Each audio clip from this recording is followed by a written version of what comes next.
everybody. Welcome back to another day in the life of an entrepreneur. And it's another Saturday, an awesome Saturday here in Vegas. Wherever you are, I hope you're enjoying the beautiful, beautiful weather.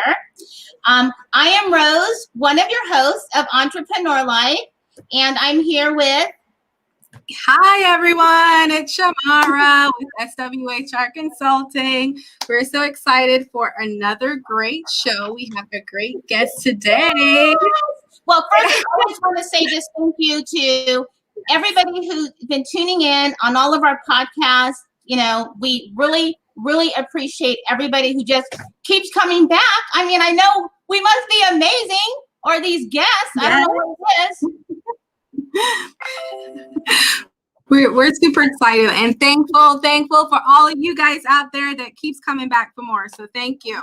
Yes. So do we dive in? Are we diving in?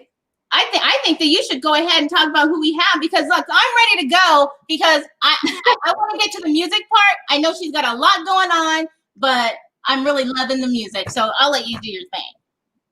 So today we have a very special guest, and she goes by Empress. She is a 11-year dancing professional in the San Francisco Ballet. We're super excited to hear more about, what she's doing right now and how, her career in ballet has taken her now into her music. She's also won a Tony Award in the production of An American in Paris. So we're excited to hear more about that. And she does awesome music. And so we want to hear and how that transition occurred from being a dancer to now a singer, or if it was always a combination of both, which we're super excited to hear more about, and just her overall dreams and aspirations. So let's give it up for Empress. Are you there? And I just want to say her picture does her no justice. Okay, that's all I'm saying before I put her on screen. Okay. Hi. Hi, ladies. Thank you so much for having me. Oh, that was such a nice introduction. Jeez, who is that person? Yes. So I wanted to say this picture right here is like beautiful. I don't know. It's like chocolate. Like you have to have it. Yeah. You know what? The beauty of this picture is actually that a female took the photo. I love working with female photographers because there's something about that. We get it. We're like, oh, it took me like 60 pictures to get the jewel in the right spot for her. It's like she was such a perfectionist, and that's one of the reasons why I love that picture too, is the woman's perspective, right? Right. Yeah. So for those who are really unaware, because we can't do you justice, just tell people about, about you, how you started. Oh man, well, thank you so much again. So it started with music. Ironically, it has gone full circle back, and I'll get to the end of the circle by starting with music. So I started playing piano when I was 4 years old and just doodling. There's not much structure to it. I just had a good ear for music and I loved it. And every time I would listen to a Disney song or a soundtrack of my age range, Barney was not probably the best, but Disney mostly was like the soundtracks inspired me so much to move. And my parents didn't know what to do with a little girl except for sign them up for dance class. So I ended up enrolling in a ballet class when I was about 6 years old. Actually, there was one class that I took when I was 5 and I cried the entire time. And the teacher handed me back to my parents at the end of it and said, this is not working. Don't bring her back until she's ready. So I always joke that I got kicked out of my first ballet class. But a year later, we ran into that teacher. And she actually was like, you know what? I think your daughter's ready now to take a ballet class. And from then on, it was like I was sold on ballet. And that was kind of the beginning for me of my ballet career. I don't know how a child knows what they want to be when they grow up. But for me, I was set on being a ballerina, and that happened for me. So all the little steps that it takes to get you there. But I'll skip ahead to the part where I got hired at San Francisco Ballet, which was my dream company at the age of 16. I was the youngest in the company for a couple years, actually, and it was a big learning, experience for me. And I danced there for 11 years, and it was a dreamy ballet career. And during the ballet career, I learned how competitive is a ballet? What? How competitive is the industry? Because I only know about fame.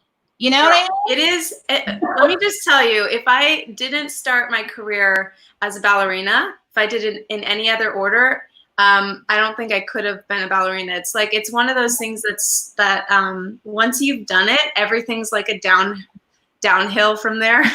It's so competitive. It's not even necessarily competitive against other people as it is for yourself, because you're always trying to do better. Every performance is like, you could do it better this time. And yeah, I mean, you're dancing with the best dancers on the planet, and they're all, hungry and tired. So it can be hard. It's a tough career.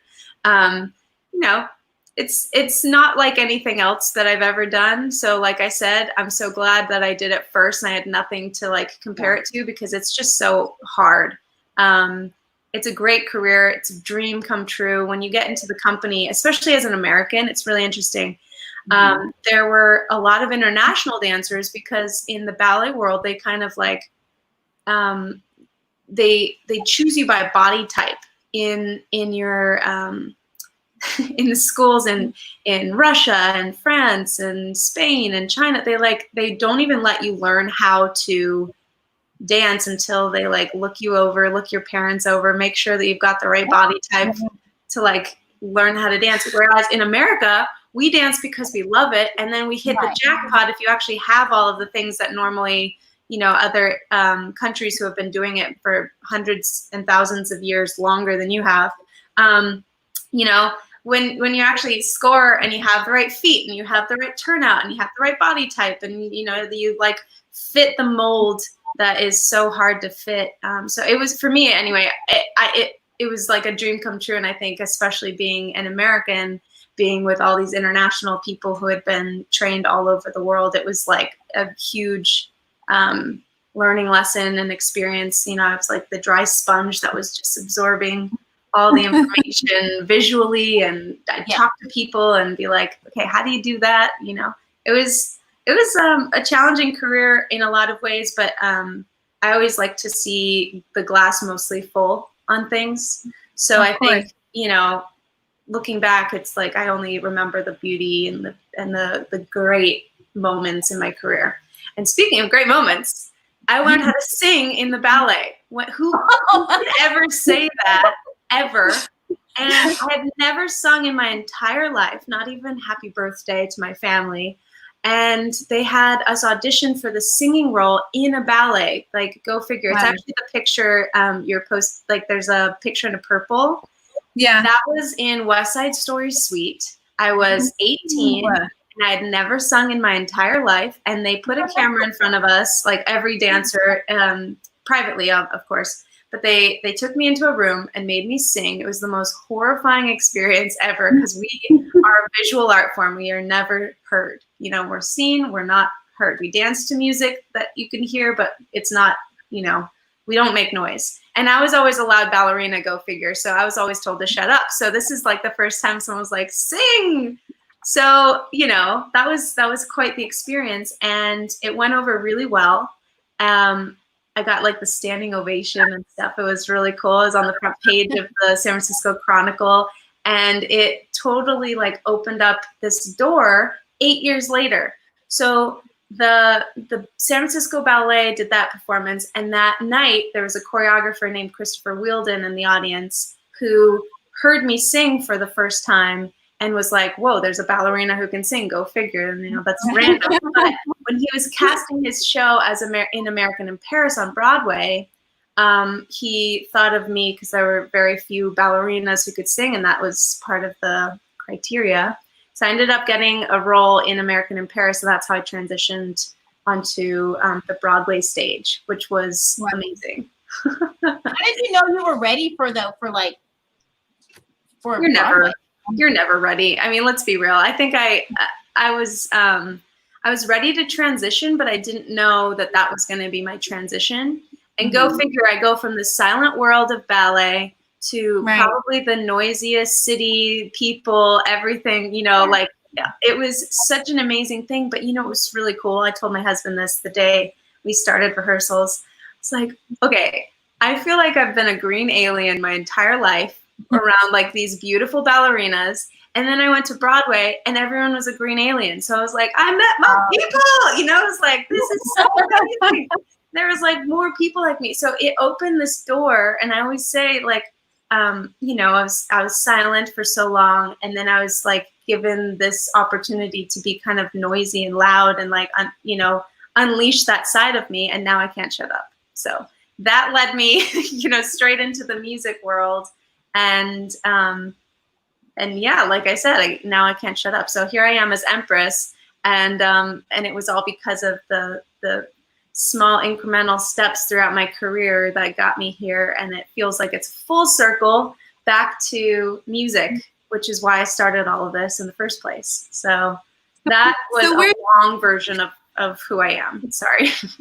Where did Empress come from? I love your name. I love it. You. Oh, thank you so much. I love it too. Okay, so it started as like this secret thing that I was already doing. I was like, okay, well, I'm going to be my normal self, but I'm going to have this like alter ego and be like the ruler over my own life. And the way it came about was as an artist, I have been performing other, you know, like I've been working with the top choreographers in the world, dancing with the most amazing people, being clothed by the best costume designers and lit by these, you know, fabulous lighting designers who win Oscars, Tonys, Emmy, like everything. So I'm like, I've always been surrounded by amazing artists, but it was never mine.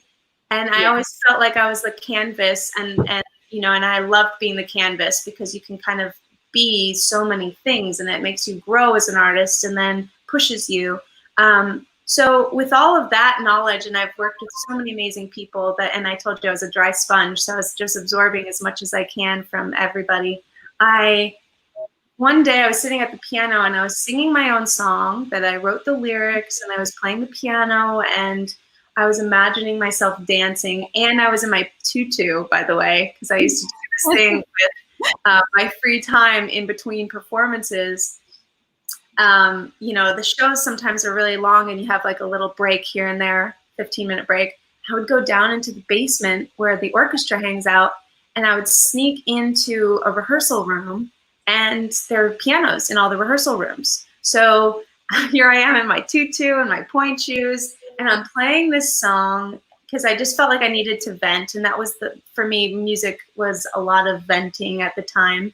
Just, you know, it was like therapy almost. And then it also recharged me. So I was in this room and I was playing and I was just like, wouldn't it be cool if I could do all of this at one time? And I was like, wait, I am. Like, I get to do, you know what I mean? It was like the epiphany that happened. And I thought, wow, I am in control over my life. Like no one else is in this body and this is me and I own it. And this is, you know, and I was literally wearing a tiara and I thought, I love tiaras. Like, this is why I'm a dancer. Let's be real. And I feel like the Empress, you know, and I was like, wait, that's actually really interesting. And I started toying with it in my mind. And then I started researching to make sure, because my husband's an attorney. He's always like, well, can you trademark and patent or whatever, you know what I mean? So he's always like worried about that stuff. And so it turned into this like being the ruler over my own life, not trying to rule over anyone else, not trying to please anyone, not trying to, it's like a self-coronation. Love it. And preach to it.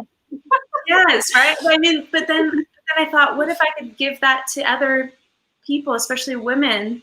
And how cool would the planet be if everybody was the ruler over their own life? I mean, that really was, that hit home for me. I thought that would actually be a catalyst for change if we could all be the Empress or Emperor over our own life. And so that's kind of how it all started. And then it just grew from there. And here I am. When you said, when you had said one thing, which was, I am, I just have to say this was the first one I listened to. And I feel like I could be wrong. I feel like you were expressing yourself. Because songs, they give you feeling in return. You know what I mean? Yes. It's always that you can connect with. It's almost like the person is there. It's not just something they wrote. You know what I'm saying? Yeah, totally. And it's really cool because that was the first song that I ever really wrote. And that was the one that I was playing in my tutu. And I was going through a rough patch at the ballet because, you know, it's ironic.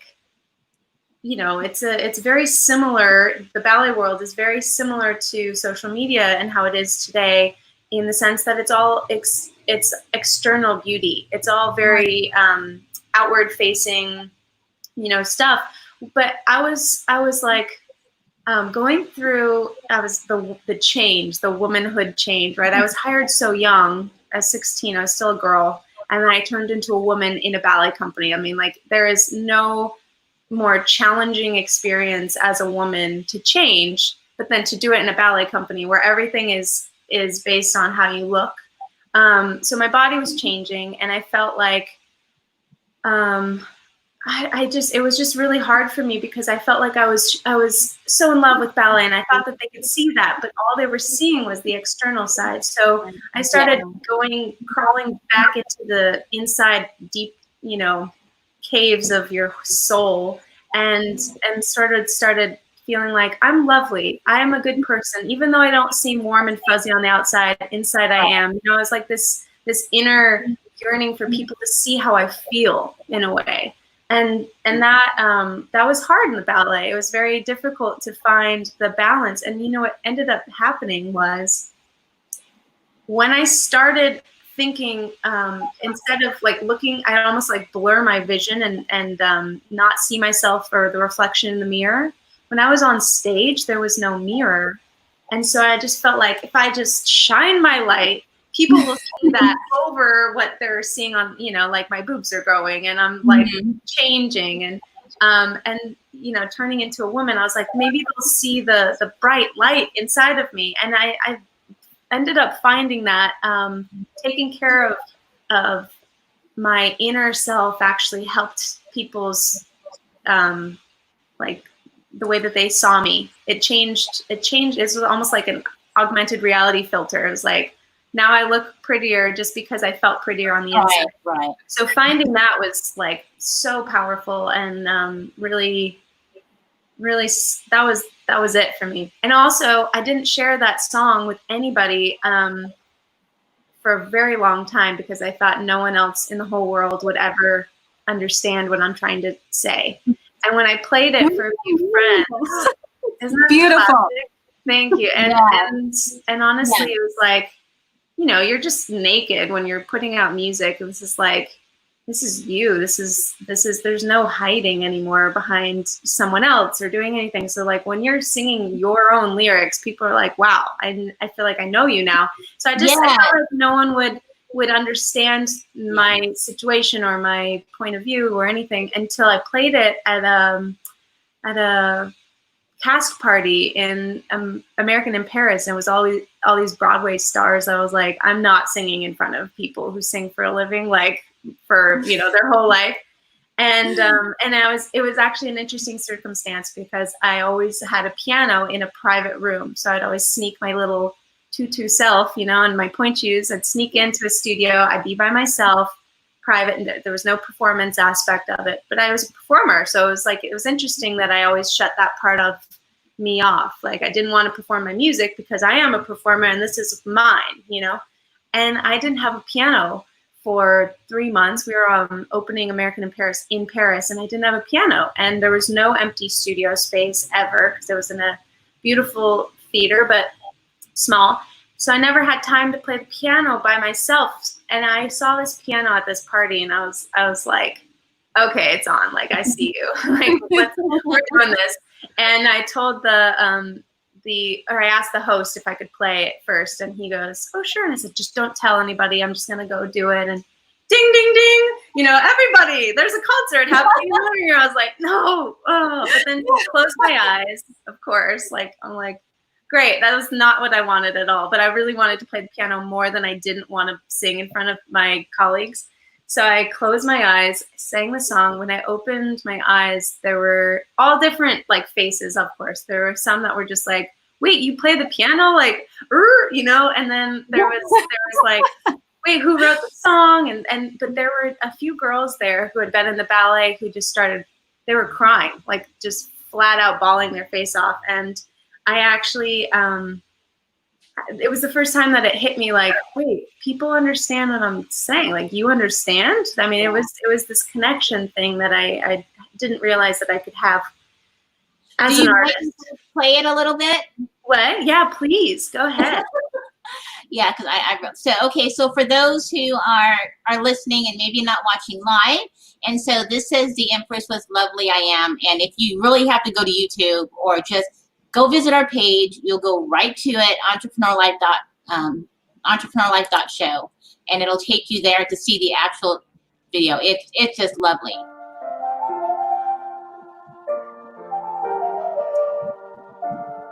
By the way, that position is so hard. It's like so tight. Pretty to you, you're lovely, I am. You may not seem warm or fuzzy on the outside, but inside I am. I try to obey your rules, don't think that I can. You lie to tell the truth.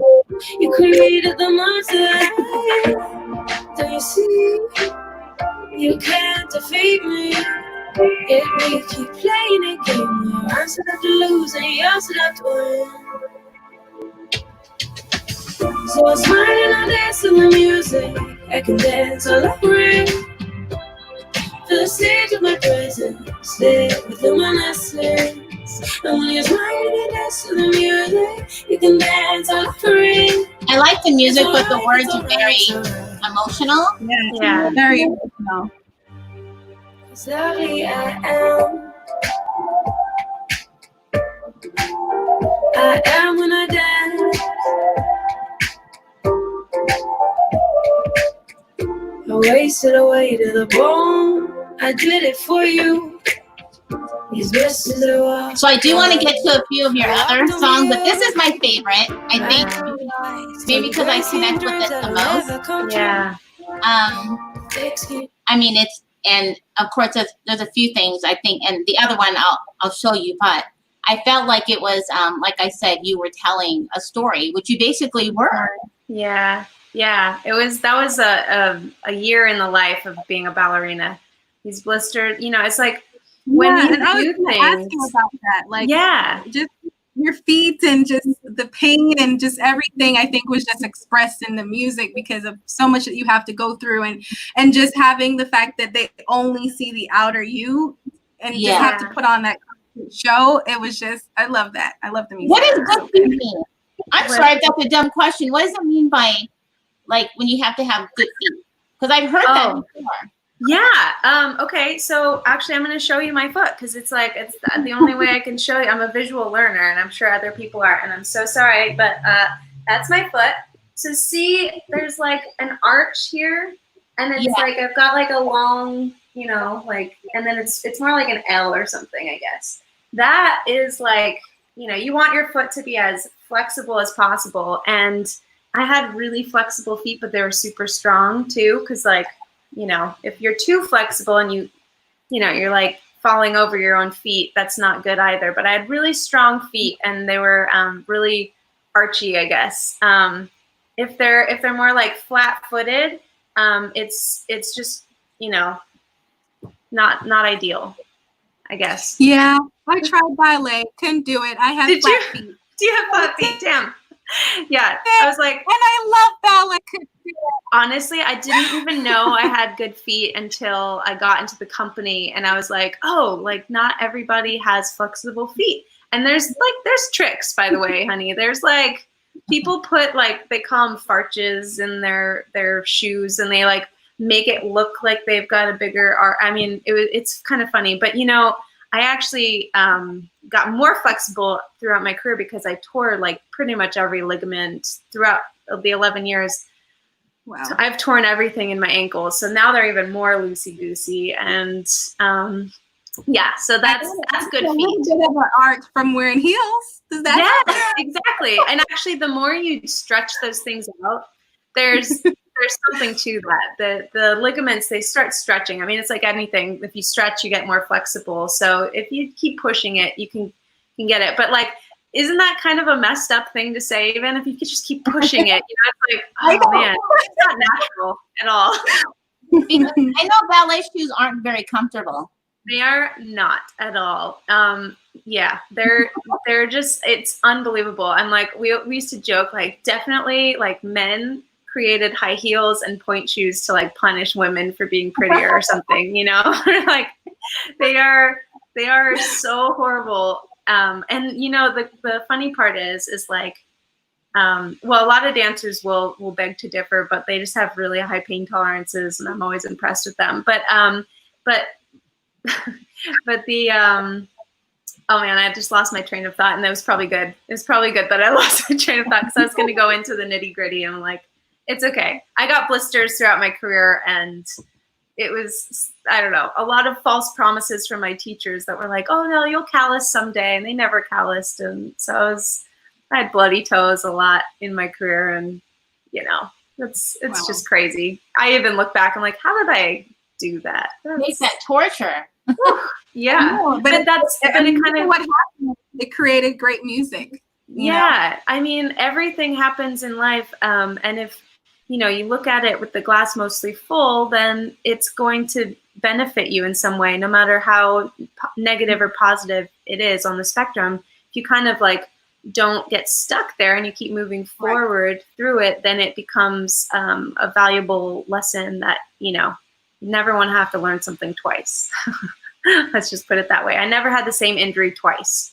There's never like a repeating pattern. But you just have to keep moving forward.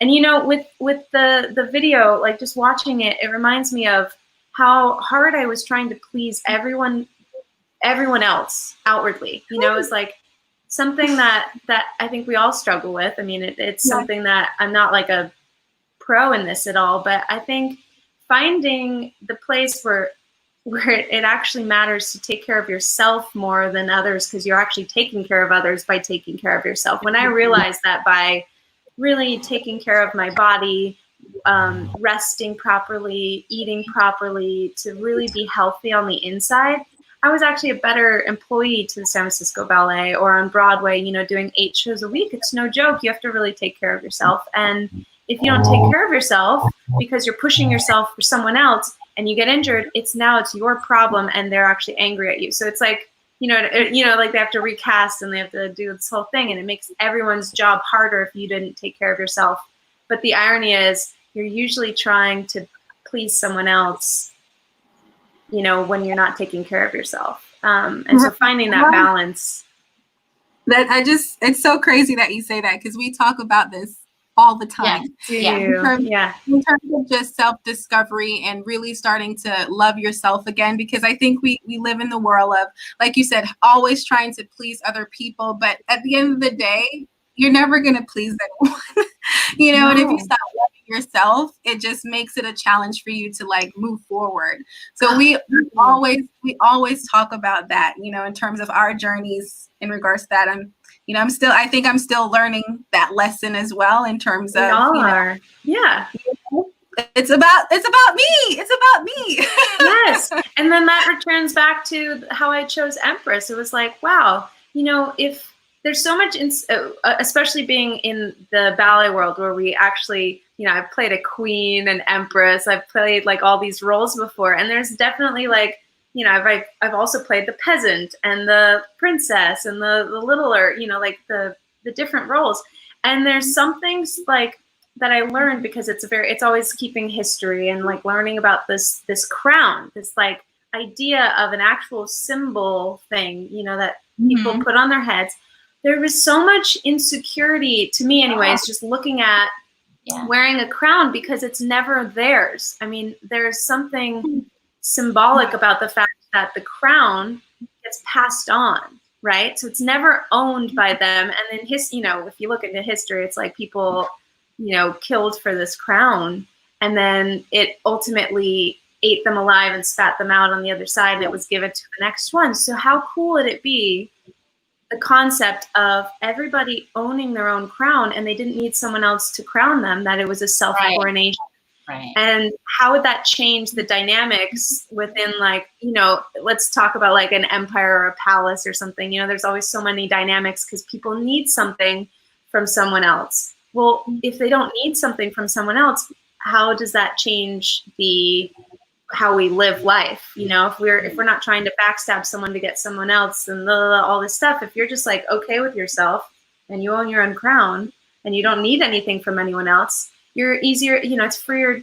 It's just amazing. That changes all the dynamics. You know, we don't, you know, point the finger outwardly anymore. We're pointing inwardly, which is lovely. I am is going inside and shining from the inside out instead of trying to wear it all on the external side of ourselves, which, you know, eventually can break you. You know, how I would think that I have to assume that, you know, being on, you can retake commercials, you can retake on TV, yeah, when you're doing a movie, but when you're in theater on Broadway, there's like one take and perfect. Yeah. And it has to be extremely like stressful. Like even how is it not on your mind when you're on stage? You're trying not to mess up, but you're trying not to think about messing up and doing your thing. You know what I'm saying? You know what? It's interesting because first of all, you have a longer rehearsal period for one show on Broadway. So preparing for success is like ultimately what always leads to success. First of all, you don't get onto a Broadway stage without auditioning, and auditioning means that you're competing against a lot of people who would be really good at the part too. And then getting the part means you were perfect for the role, and the company like trusts you. And so you come in with this definitely like this definite I don't know, confidence.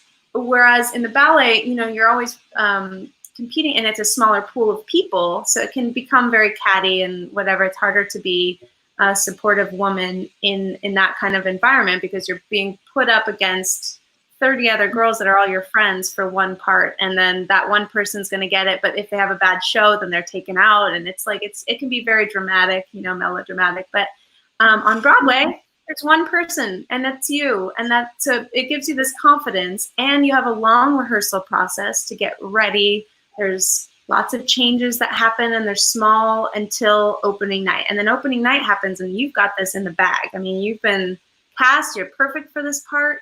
You know it inside and out, and you feel comfortable doing it. So for me, it wasn't very nerve-wracking being on Broadway because I was like, A, confident, and B, I knew what I was doing. So it was like, you know, those are the keys to success. And doing it every show, I used to get really upset at myself if I messed up in a show, and I fell really, really hard. It was like, it was a funny fall, but it was like, it was more embarrassing because it was in this really quiet scene, and you know, it just was so out of place, and like I was center stage, and it was like a boom, you know, and it was so embarrassing. And I got off stage, and at the end of the show, like you kind of have to compartmentalize when you're doing a show. You can't really react the way that you normally would, and you have to like save that reaction for later because you have a quick change, and you have to get to the other side of the stage and get on stage and be happy and blah, blah, blah, you know, so you compartmentalize. You're like, I'll deal with that emotion later, but like now I just have to stuff it under the rug and, you know, whatever.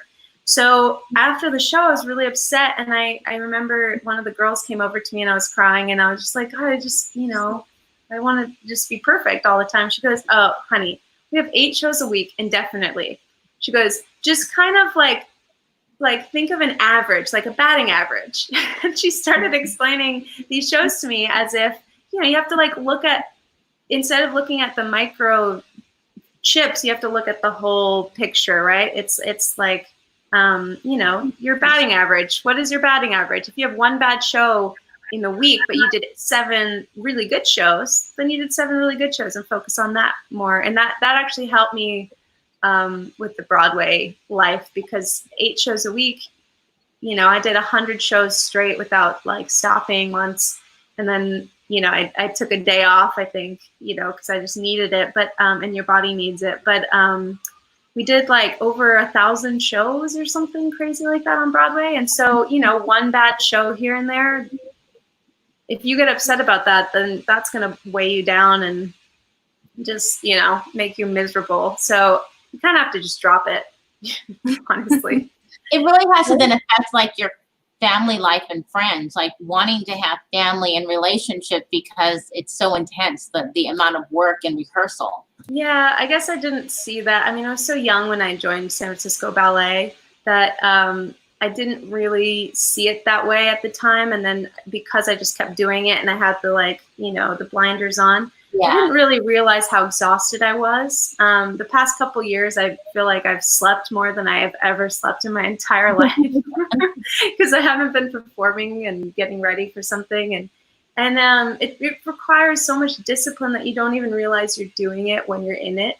And you don't care because you love it so much. And, you know, it's a discipline that, and a formula that you learn as, you know, as a kid is like, if you get good at one thing, you understand that there's a formula involved. It's like practice. You work smart, not just hard. You like figure out, you know, politics, and then you can take that knowledge and then apply that to anything that you do in life. And so I still do a lot of that, but I don't think, like I said in the beginning, I don't think I could go back and be a ballerina because it's so difficult. But if you're in it and you're like in that bubble, you don't realize because everyone else is doing it with you. So you don't realize. But yeah, I've been spending more time with my family.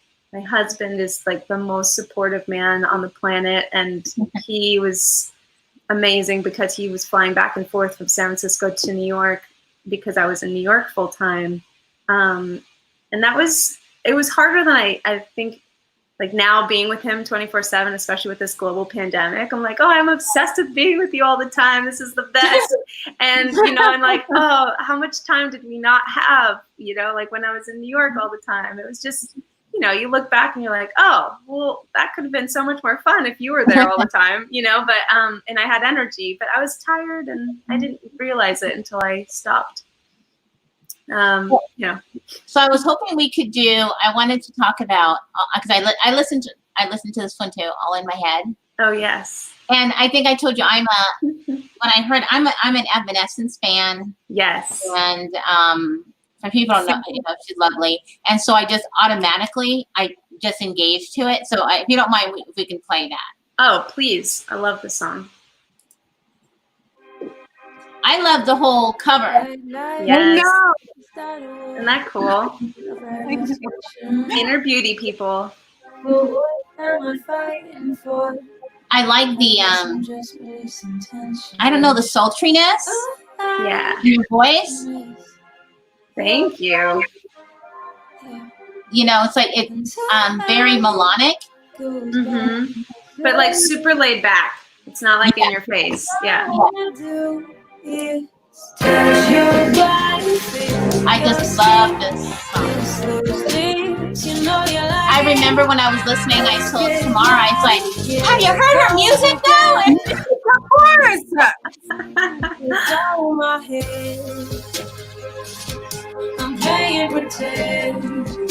and I noticed the pattern of the crown. Yeah. Whenever I can, I wear a crown.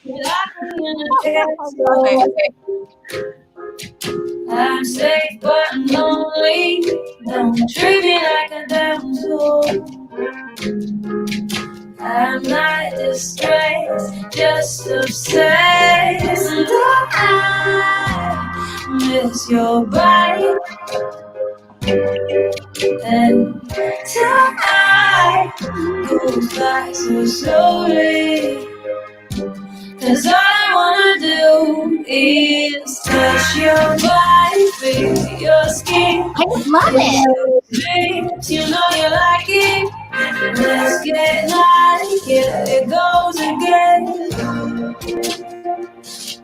It's all in my head. So do you take any of the words that you from your music from just life experiences? Because I actually still feel like this is from your talking. Yeah. This is funny because this was like being across the country from my husband.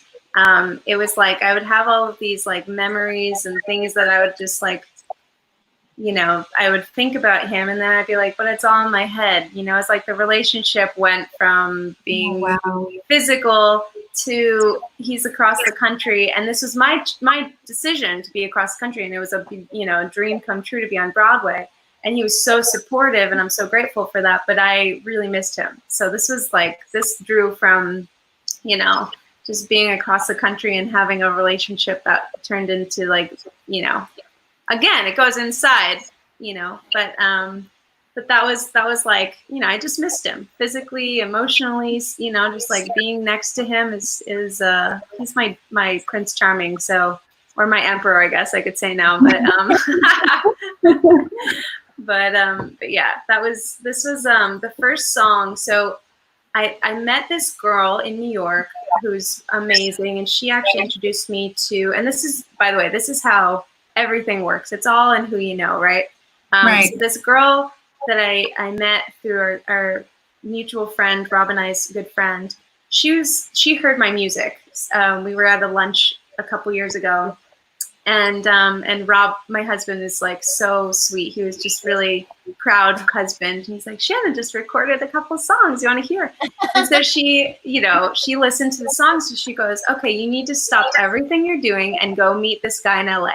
And so I did. His name's Bart Shodell, and he listened to all the music that I had worked on and was like, yeah, it's okay. And that's, he's like, you're talented, but like none of these songs, in my world, and this guy his Grammy nominations stem from his work with Justin Bieber and Beyonce. So his realm of pop artists are pretty high up on the echelon levels, right? So I listened to him, and part of being, because I'm on Entrepreneur Life, part of being an entrepreneur, and I consider the music industry being an entrepreneur, is being open to, you can't be closed off to people, right, especially when you've chosen to like ask them their opinion, and their career and their success levels. I was very open, and I wasn't offended at all. I was like, that's cool. I'm an artist, so I can create. Like, that's not a problem. But if I'm like anything else, if you're working smart, not just hard, then that's the difference between a successful person and maybe someone that's just going to work their butt off, but in the wrong direction, and just kind of get off the path. Right. So I thought, well, great, I want to go that direction. So let's talk more. So he kind of gave me an idea of what style music to play and to work on. And I'd send him stuff and be like, it's getting closer, which means no in a nice way. And then I sent him this song, and this was just a crappy recording on my phone. And I just sent it to him, and I was like, okay, I'm just going to see what he thinks about this song. There's nothing to it as far as the melody was the only real thing. I had chords, and that was it. And so I sent it to him. He didn't even listen to the whole thing, and he called me, which never happened, by the way, until then. Called me, he goes, yes, yes, yes, come down to LA, let's record this. That was my gateway to working with him. And so that was this song, and it was cool. That was my first little, oh yes, okay, we've got something. And then, the rest is history. So we're still working together, and I love him to death, and he's super talented. The Lady Gaga album that just came out is, he's been working on that for a couple years. He's just amazing. The guy is so talented. So do you think so that means the album is coming out soon then? Yeah, I mean, so with the whole pandemic, it was like I didn't know what to do with this. We've been sitting on music for a long time, and I took a pause. I feel like I got sick for a really long time. I just got my antibodies back, and I guess I did not have the coronavirus, knock on wood. But I got the flu really bad, like after a big concert in Mexico City, and I was out for a while, and then I got laryngitis. So it was like this whole thing. So that slowed down the music, releases and stuff. And then the pandemic happened, and I was like, well, there's no way I'm going to release it now. I mean, because at the time it was like, I don't want to feel out of touch. Like, I don't know what's going on in the world. And now it seems like it's a little bit more, like people are like, okay, we're ready for something new to listen to. So I will be releasing new music, and we're planning the release of all of that. And Yeah, and it's so great because the next set of music that I will be releasing is, I mean, these are all really great songs to like kind of understand they're like little taste buds, but there's like some music that like just it speaks to women, I think, and empowerment in general, you know, and so I'm really excited to just kind of start releasing those melodies and tunes. Because you said that about speaking to women, and I I feel like nowadays there's some, I'm not going to say who they are because I don't want people to come after me. Yeah. But there's some offending people, Rose. you know what? Okay, there's been like, I like a lot of people. I like melodic music, you know. Tom Jones, I would still like do him today because I like Tom Jones. So, but anyway, but okay, so I like Mariah Carey and I like Beyonce, but it seems like people start out, you know, with their true selves in music, and that's when you connect to them because you're like, because you feel it. It's kind of like acting, you know, a good actress or something. Yeah, it's in their eyes, it's in their expression. But then they change to sell records. Yes.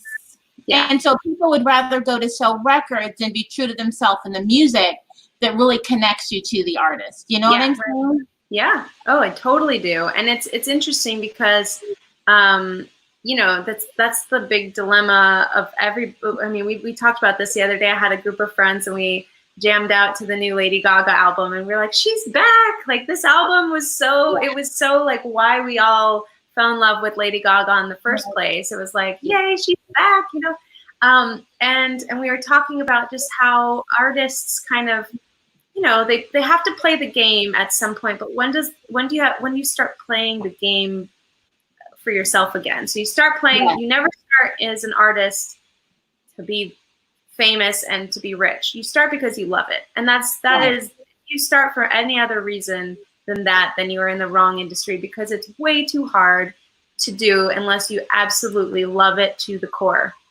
That I always used to tell that to ballerinas, and if I ever teach ballet, you know, you have to love it more than like your worst day in your life. You still have to love it. That has to be the common denominator underneath all of that. And because there's a lot of really tough days that you only get through if you have people around you that love you more than what you're doing for a living, or you love it, you know, more than that bad day.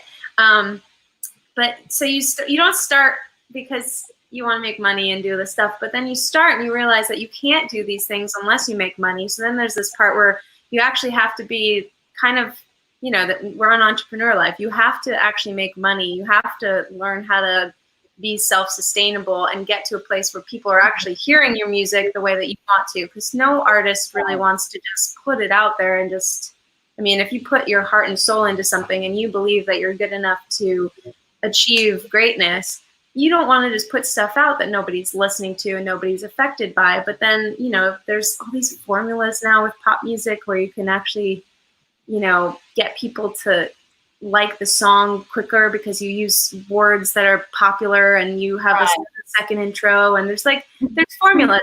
But when has that ever worked for the great people that we all remember, you know? Yes, yeah. What is the Bohemian Rhapsody? Queen's Bohemian Rhapsody, right? Is that that's the name of it? Yes. It was like 7 minutes long. People were like, you just shattered all of our ideas of what we should and should not be doing.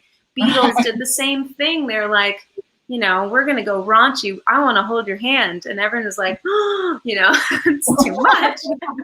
But they push the envelope. And so when you break out of those confines, like, you know, that's when greatness happens, which is the irony of it all, because you do need to make a living. And I understand that, you know, the more famous you get, the more people and things that are told to you, you know, and it's hard. It's hard to navigate as an artist because there's a lot of smart people around you that are telling you what to do and you trust them. And sometimes they're not, you know, it actually means that you're giving over your crown basically to someone else. Right.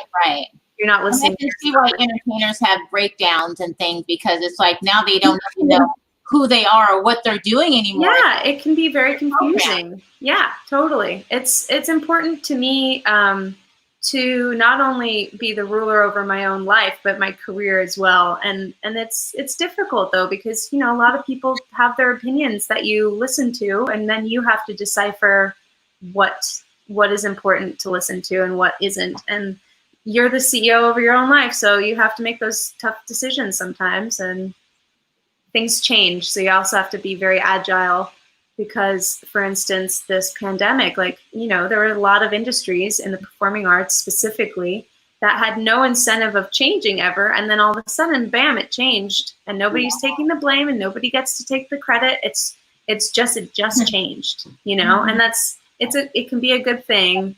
And I thought it was, it needed to happen eventually, and it just happened. I mean, and that's beautiful. If you can kind of roll with it and be agile, and, I think this pandemic has opened up a lot of people's eyes. Yeah. And I think this is the perfect time to, reevaluate and reassess.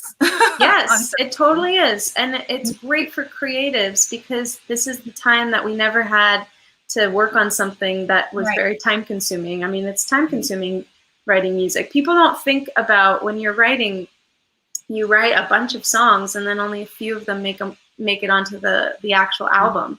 I've recorded tons of music, and you're only going to hear a few of them for now. Maybe later on when I'm famous, then I'll start releasing other stuff, this is what I wrote first or whatever, but probably not, because I will have created so many more things by then that it's just, it's just part of the process, and you have to love the process in whatever you're doing in order to be really successful, because it's all about the process, Do you think if you had not followed the profession of dance, that you wouldn't have really realized that really what you really wanted to do was music? Yeah, I think that's exactly right. I mean, I always loved music and all, but I don't think I would have thought of it as a profession. This all comes from my mom being so supportive. My mom and dad were so supportive, and they actually asked us as kids, my siblings and I, to really dream big when we were kids, and then they would help us with that. So we took a trip to San Francisco when I was 9, and I had just written down when I was 7 that I wanted to be a ballerina, I wanted to be a singer, and I wanted to be an actress. And those were the 3 things in my life that I was I'm going to do. I know I'm not alone there, because there's a lot of little girls who want to be ballerinas. So it was cool though, because my parents, thank you. My parents drove into San Francisco just to drive me to the Opera House, and peek in and see where the San Francisco Ballet performs, so that I could now see my dream. And then from there, it was so cool. What my parents did, they tell me to dream big always. And now as an adult, I look back and I kind of think about dreaming big, and my addition to that is kind of find little times in life now and ask yourself if you're dreaming big enough, because there's times where I felt the 7-year-old self in me didn't know about all of this other stuff that I need to have before I could achieve this dream. So now I have to like make sure that, you know, the outcome is the same, but am I dreaming big enough? Because that outcome actually isn't as big as if I did that, you know? So just ask yourself kind of consistently throughout your life as an adult, you know, dream big, but then ask yourself if you're dreaming big enough.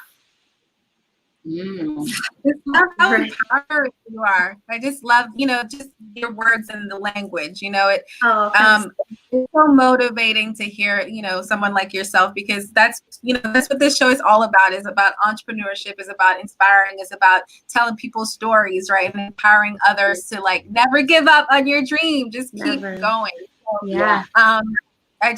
It's great. Do you do any type of mentorship or anything now with little girls, or? You know, I haven't reached out in a while because, you know, I felt like this was my time to grow in a way. Like, like there's something to being successful in a new profession. Like, and I know what goes into like what I had to do to become a professional ballerina. It was so much work. And then getting onto Broadway and doing all the extracurricular stuff. I felt like I didn't have enough, like, I didn't have enough of the like accolades yet to be able to be a mentor. You know, I want to achieve some of my goals before I can feel like I can pass the torch. But you know, but in the ballet world, yeah, I've taught so many ballet classes and try to inspire girls to not. It's not just to be a ballerina. It's to be focused and 100% where you are when you're there. It's like that's the key. And then like learn a formula, like a success formula. If you are achieving success in one area in your life, you can learn how to apply that in others. So it doesn't actually matter if they're going to be a professional ballerina or not. It's like just the mind-body connection, learning choreography, and like actually learning spatial awareness. You know, it like helps everything in life. Ballet is really helpful just for grace and knowing how to use your body and, you know, all of those beautiful things. Next. Discipline for sure.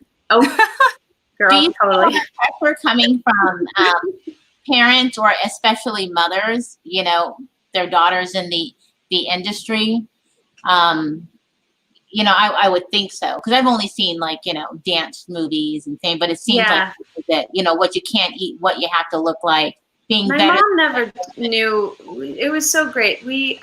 She was so supportive, but we kind of learned as we went. I was the oldest of three, and so I was her first child, and so she didn't know anything about ballet. There was no one in our family that we could just go like, oh, well, we can ask her what to do. We figured it out as we went, but honestly, she was so helpful because she taught me about nutrition at a young age, so I was good there. I ended up having to turn on and like lean heavily on that when I went through like the change to become a woman. I ended up going into being a raw foodist in order to stay thin enough to be in the ballet and compete with girls who, you know, unfortunately, there's a lot of eating disorders that happen in the ballet. Well, why beat around the bush? That's just what happens. The irony of all of that is my career was 11 years long, and I think that speaks. And I didn't have to retire. I just transitioned to do Broadway, and I could still be dancing because my body is still healthy.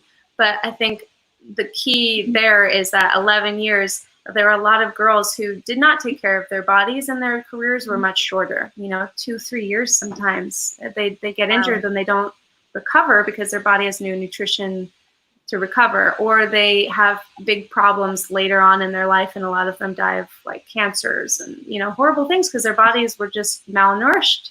And so raw food helped me because I was eating constantly, and I could, you know, you just literally cannot be fat when you're eating food as close to as nature intended it to be as possible. And that was it was helpful for me because I also recovered from injuries much faster. I had much more energy. It was great. So now I'm like, you know, I eat healthy, but I'm not a raw foodist. That was intense. Let's be real. I'm all about the chocolate now. You're living the life. Yes, I am living that life. Oh, yeah. Well, thank you so much for being a guest on our show, because, you know, and how I mean, you are very impressive. I'm not saying that because you're on the show, because, I mean, I just really enjoyed everything about, you know, we didn't actually just read your bio. As you see, we want to listen and see everything. Yeah, I really appreciate that. Very impressed. And I think for all of the women, it is a great story and a journey. And I think everybody should listen to your music and download it on Spotify. So thank you. I really love it. So, but before we go, I want to make sure that everybody who's listening on any of your favorite podcasts or watching live, that you can find everything about the Empress. We have the website, her website, how to get in touch with her. And I wanted to see if people, I don't know if they could hire you to speak or how, when they contact you, because, you know, you're going to be on our page, entrepreneurlife.show. But really this just isn't really enough. You're being on here on this platform without people really seeing what you do and hearing your music. Like, seriously. Thank you. Yeah, you know what? I am open to a lot of like just everything right now, because I feel like, especially at the music industry, you know, I'm not going to pretend like I know what's going on. This is like a new industry for me, and I'm just taking what I've known and what I've done from other careers in the arts, and just applying that to here, to this profession. And so, yeah, I'm open for everything right now, especially with this pandemic. We're all just trying to figure out what's happening. Yeah. So yes, I'm available. Just contact me, and I will always respond.